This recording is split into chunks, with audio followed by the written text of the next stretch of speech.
ನಮಸ್ಕಾರ ವೀಕ್ಷಕರೇ, ಈಗ 4ನೇ ಅಧ್ಯಾಯದ ಮುಂದಿನ ಶ್ಲೋಕ. ಕಾಂಕ್ಷಂತಃ ಕರ್ಮಣಾಂ ಸಿದ್ಧಿಂ ಯಜಂತ ಇಹ ದೇವತಾಃ ಕ್ಷಿಪ್ರಂ ಹಿ ಮಾನುಷೇ ಲೋಕೆ ಸಿದ್ಧಿರ್ಭವತಿ ಕರ್ಮಜಾ. ಕಾಂಕ್ಷಂತಃ ಕರ್ಮಣಾಂ ಸಿದ್ಧಿಂ ಯಜಂತ ಇಹ ದೇವತಾಃ. ಇಲ್ಲಿ ಲೌಕಿಕವಾಗಿ ಮನುಷ್ಯನು ಏನು ಮಾಡ್ತಾನೆ ಅಂದ್ರೆ, ತುಂಬಾ ಬೇಗನೆ ಫಲಾಕಾಂಕ್ಷೆಗೋಸ್ಕರ ಹೇಗೆ ದೇವತೆಗಳನ್ನು ಆರಾಧನೆ ಮಾಡ್ತಾನೆ.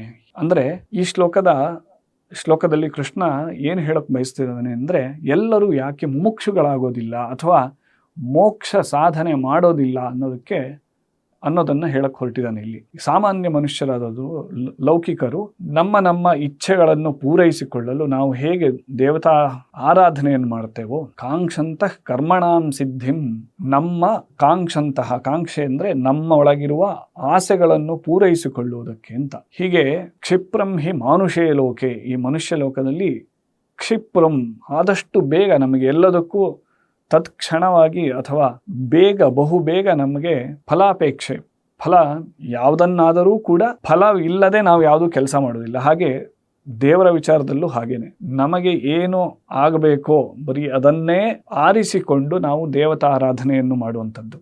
ಅದಕ್ಕೋಸ್ಕರ ಕೃಷ್ಣ ಹೇಳ್ತಾನೆ, ಶಂಕರಾಚಾರ್ಯರು ಹೇಳ್ತಾರೆ ತಮ್ಮ ಭಾಷ್ಯದಲ್ಲಿ, ಯಾಕೆ ಜನಗಳು ಎಲ್ಲರೂ ಮುಮುಕ್ಷುಗಳಾಗೋದಿಲ್ಲ ಅಥವಾ ಮೋಕ್ಷ ಸಾಧನೆಯನ್ನು ಮಾಡುವುದಕ್ಕೆ ಆಗೋದಿಲ್ಲ ಅಂತ. ಎಲ್ಲ ಪ್ರಿಜುಡೈಸ್ ಅಥವಾ ನಮ್ಮ ಪೂರ್ವಾಗ್ರಹ ಪೀಡಿತವಾಗಿ ನಾವು ಇದು ಕೇವಲ ಇಷ್ಟೇ, ನನಗೆ ಬರೀ ಇಂಥದ್ದು ಬೇಕು ಅಂಥದ್ದು ಬೇಕು ಅಂತ ಅಷ್ಟನ್ನೇ ಕೇಳಿಕೊಳ್ಳೋದು ಅಥವಾ ಪಡೆದುಕೊಳ್ಳೋದಕ್ಕೋಸ್ಕರ ನಾವು ಆರಾಧನೆಯನ್ನು ಮಾಡ್ತೇವೆ ಅನ್ನೋದು ಈ ಶ್ಲೋಕದ ಒಂದು ತಾತ್ಪರ್ಯ.